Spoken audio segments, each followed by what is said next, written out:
Welcome to my FE6 hard mode run. I'm only using units that I've been told to use, so that's interesting, and we're going to see how that turns out. Interestingly enough, I was told to use all of the units in the starting party except for Alan, so no love for Alan this run. But we unfortunately do have to use Wolt. That's Wolt being Wolt right there, missing shots, that's what he does. But we do have to use him, he's been recommended to us. Here we're going to have Alan trade away all his weapons because he's not going to be doing any fighting. Since he's force deployed, I am going to use him to visit villages and such, but as soon as I can not have him deployed, I won't have him deployed. We are going to be using Lance this run though, which is good because I like Lance. Lance turned out really well for me in my first run of this game, so we'll see if he performs here as well. And unfortunately we also have to use Boars. He is the only armor knight we've been recommended to use, which is good. I was hoping that we wouldn't have to use Wendy or anything like that, but he's still Boars, so not a fantastic unit, especially not in hard mode. See, we see Roy getting a kill. Roy is one of the units that we're going to be forced to use. I was going to use him anyway, but someone told me to use him as well, so we're using double the Roy. Here's Wolt being useful, taking an axe to the face. He actually does some work on this map, surprisingly enough, even with his shoddy hit rates and 0 damage. So this first part of the map is fairly standard. Just trying to get our units out of this little cove cliff that they're on. Gonna have to be relying on some dodgy hit rates for most of this map, except for Roy. Roy's a good lord, he has hit rates. The rest of my units really sort of don't though. And the enemies already do so much damage to us. Really hard to play around how much damage they do, especially if they get some lucky hits. They basically have a coin toss on whether or not they'll hit us. And as you'll see, Marcus ends up taking a lot of damage this run. So here I'm just debating over whether or not I should actually use him to hurt this fighter, Bandit. And he actually ends up getting, I guess you could call it a lucky crit, 5%. I was going to use Wolt to kill that guy. It works out in the end, but bit of a kill steal right there. So here I'm just thinking about how I'm going to tackle this last guy. I know Wolt's only one hit away from dying, so in the end I choose to move him back and just drink a vulnerary in case he gets hit again, which he probably will.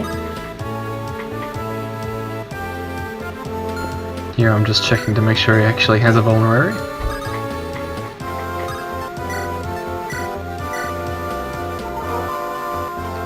And so we move in Lance to deal with the archer.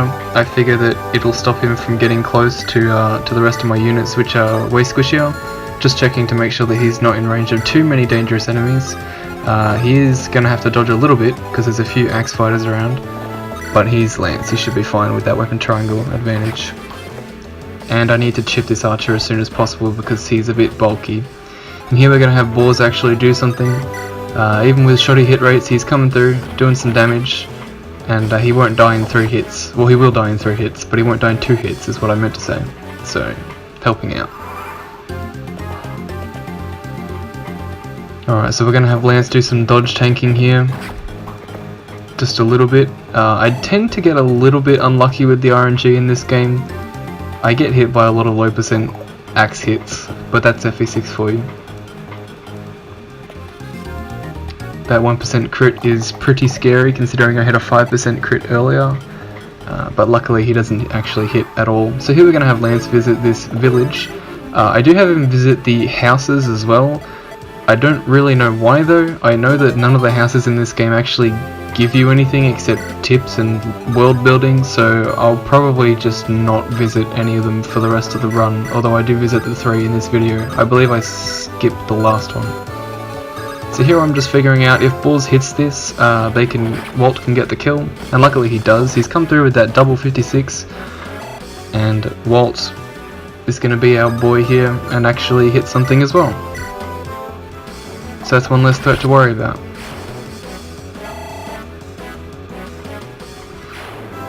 Just going to move Roy up here, there's nothing else he can do, and Marcus has actually taken a beating already.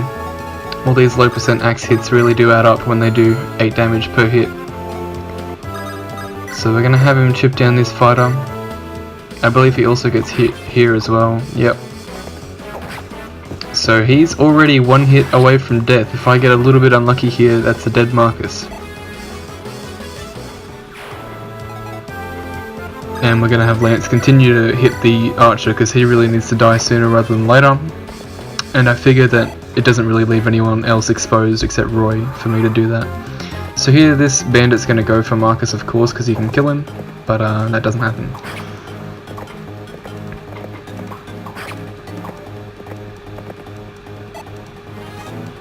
And this fighter will go for Lance, same deal. Lance is going to take a mean 11 to the face. He's really weak now as well. And Roy is going to prove that he's the best lord in the franchise because he doesn't actually get 2-hit KO by this archer, he gets 3-hit KO. So that's really nice actually, it really helps. So this turn's pretty interesting because I have a lot of threats in front of me right now and they all need to die and none of my units are strong enough to do anything about it. So I'm going to have to use a combination of luck with these hit rates and some good positioning to kill all these guys. Boars is coming through with these low percent hits and Wolt is going to get the finisher. Wolt wasn't in any danger, but I actually do put Lance and Marcus in a bit of danger this turn because both of them can die to a single axe hit, but I have no choice at this point really. These axe fighters need to take damage and they need to die this turn, otherwise they'll just kill someone else, so I really do need to take these risks. Luckily it works out for me. Roy here being just a little bit too weak to kill this axe fighter, but luckily we have Lance.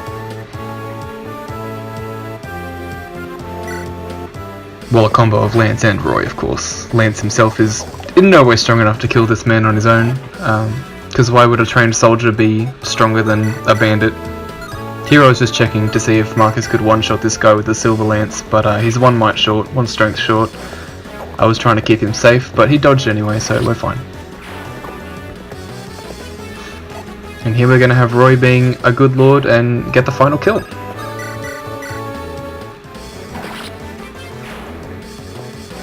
So here's our first level up, it's Roy. HP, strength and depth, pretty decent level up. I would have preferred some speed as well, but I'll take what I can get. It'll keep him alive longer, keep him stronger. And yeah, those two houses are going to get visited, even though I know there's nothing in them. I just skipped the last one, I think I already said that though.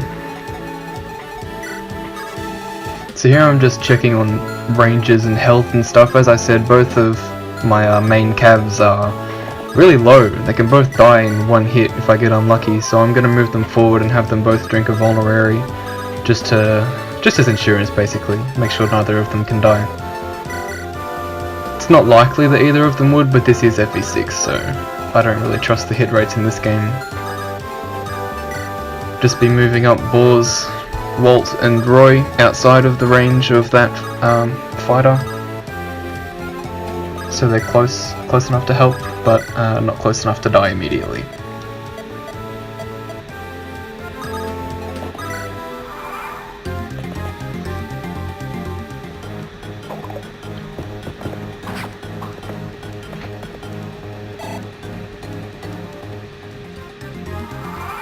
So here we're going to showcase just how good our units are.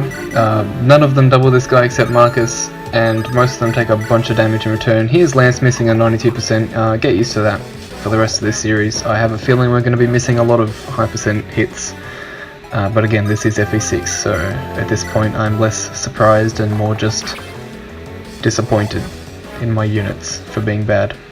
I mean, no, they're good units, they're great units. So great that Boars would die twice if he attempted to hit that guy.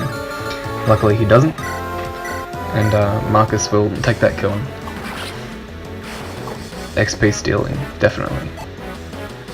No, I'm very lucky that I even was given Marcus to use as a character. I was expecting to be told to use only shit units for the entirety of the run, like Sophia and Wendy and stuff, but I was gifted Marcus and a few other good units that we'll see later. So Marcus does fall off pretty hard towards the end of the game, towards even the mid-game really, but for while we have him, he's going to be doing work, and especially during these early chapters he's going to be helping out a lot. He's basically going to be our only good unit, and probably our boss killer until we get some better units in the future. So Roy showcasing how good he is once more, not taking any hits from this fighter, too dodgy. And here's Wolt showcasing how good he is by missing entirely. but that's Wolt, so. Here I'm just checking the range on these fighters. Don't know why I clicked on the boss. Bosses don't move in this game. But what can you do? I'm gonna leave Marcus in range because I know Marcus doesn't one round. Wink wink. And just move up the rest of my guys. I decided to leave Alan next to Lance because I know they support. I don't know what the point is really because Alan's getting benched as soon as that's possible. But it sounded like a good idea at the time. So here we have Marcus. Would have been a really nice 1 HP kill for whoever I wanted to give it to, but he's gonna prove that he's the best unit on the squad and just take the kill for himself, get that sweet 7 XP or 3 XP or whatever it was, because he really needed that. Roy's gonna get his head split, and he's also gonna crit. Again, that kill probably would have been for Wolt, but Roy wanted to prove himself. What can I say? So here I'm just thinking about how to deal with both of these guys since their ranges overlap. I can't really leave anyone in range, or rather I just don't want to.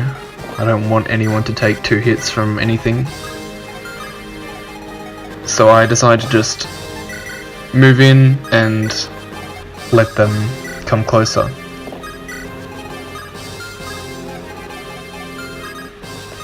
Here I just drink a vulnerary with Roy because I figure that if he engages in more combat, he's probably going to need it. So this archer's in a really good spot for me actually. He's in the perfect position for me to be able to surround him on all 4 sides so that he can't actually do any damage.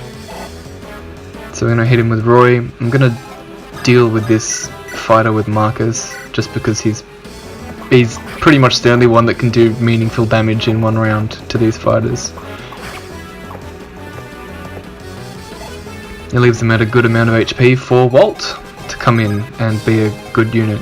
I know I'm wearing that joke thin, I apologise, but these are really some shitty units I've been given, except for Marcus. So we're going to get a Wolt level up. He's going to level up like Wolt should. Perfect level up for the unit we want to take to the end game. I think he's even the third unit I'm supposed to deploy, because I've decided to deploy units that were suggested first higher up, so I think he's the 3rd unit on that list. So here Boars is gonna also be a good unit, get into 1 HP. I am gonna try to get this archer kill with Boars just because I figure that it's gonna be really hard to kill anyone else with Boars. And I am using Alan here to rescue Marcus so he just doesn't take that chip damage from the archer. It didn't really matter, but I can see why some people might not agree with me using a unit who's supposed to be benched. But I figured if he's going to be force deployed, I may as well do something with him anyway. It doesn't matter that badly. And I skipped the turn here because, as I said, I want to get this kill with Boars, because he's really not going to have that many opportunities to get too many easy kills like this, and he really does need those levels. So now we're going to start working on the boss. Bosses in this game get 30 avoid from their thrones and 3 defense, I believe. So they are pains to take down. Really annoying. Wolt is actually going to be useful here. I say that not sarcastically at all. He does only 2 damage, but as you'll see a little bit later, it does end up mattering, the little bit of chip damage he does. So I'm just leaving Lance in range this turn, just to get a bit of experience. But he ends up getting an axe to the face on the very first turn, so he's not going to be seeing combat for the rest of the map. Not that he does meaningful damage anyway. So at this point I've decided to speed up the video a bit, just because this is just a little bit tedious. I mean, FE6 bosses, they get so many bonuses from their thrones, and they just don't die when your units are as bad as mine are, especially because this is map 1 and none of them have any levels or stats or anything like that. It just takes forever. Here I'm trying to do more damage with the Silver Lance, and I missed twice, of course. So after this I basically just say to myself, whatever, just use the Iron Sword, at least you'll hit. Gonna continue to chip with Wolt though, because this guy has no hand axe, so I can abuse his 1 range lock and the fact that he doesn't move to do as much damage as I want, and just to make sure that he doesn't heal it all off, I get Roy to chip in a little bit as well, get a little bit of experience. Pretty safe, pretty safe. Would only leave him with 1 HP or something like that. He'll be fine. So yeah, at this point I'm just going to move in Marcus and have him drink that vulnerary so he doesn't die in 1 hit. You know you're in a tough game when your Jagan dies in 1 hit to the boss. Not counting that he wasn't at full health, of course, but still.